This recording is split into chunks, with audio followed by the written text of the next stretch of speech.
काशी के द्वादशादित्य भगवान सूर्य का काशी गमन तथा लोलारक की कथा।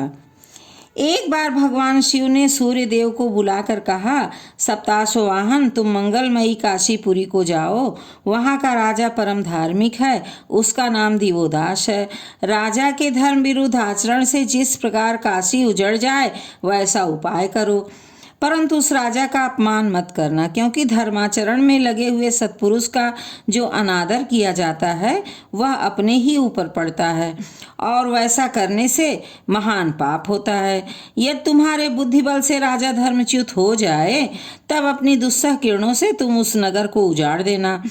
मैंने देवताओं और योगिनियों को काशी भेजकर देख लिया, वे सब मिलकर भी दिवोदास के धर्माचरण में कोई छिद्र न ढूंढ सके और असफल होकर लौट आए।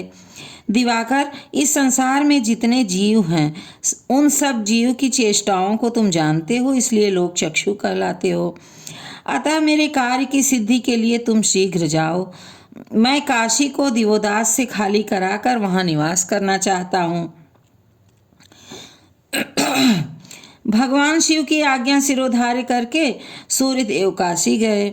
वहां बाहर भीतर विचरते हुए उन्होंने राजा में थोड़ा सा भी धर्म का व्यतिक्रम नहीं देखा। वे अनेक रूप धारण करके काशी में रहे। कभी कभी उन्होंने नाना प्रकार के दृष्टांतों और कथानकों द्वारा अनेक प्रकार के व्रत का उपदेश करके काशी के नर नारियों को बहकाने की चेष्टा की, किंतु वे किसी को भी धर्म मार्ग से डिगाने में सफल नहीं हुए।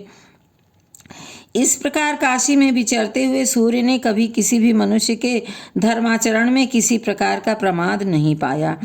दुर्लभ काशीपुरी को पाकर कौन सचेत पुरुष उसे छोड़ सकता है। इस संसार में प्रत्येक जन्म में स्त्री पुत्र धन मिल सकते हैं, केवल काशीपुरी नहीं मिल सकती। इस प्रकार काशी के धर्ममय प्रभाव को देखकर भगवान सूर्य का मन काशी में रहने के लिए लोल अर्थात चंचल हो उठा, इसलिए उनका काशी में लोलारक नाम से प्रसिद्ध हुआ। दक्षिण दिशा में 80 संगम के समीप लोलारक स्थित है। वे सदा काशी में रहकर काशी निवासियों के योगक्षेम का वहन करते हैं। मार्गशीर्ष मास की षष्ठी या सप्तमी तिथि को रवि योग होने पर मनुष्य वहां की यात्रा तथा लोलारक सूर्य का दर्शन करके समस्त पापों से मुक्त हो जाता है। जो मनुष्य रविवार को लोलारक सूर्य का दर्शन करता है उसे कोई दुख नहीं होता है। ओम सूर्याय नमः।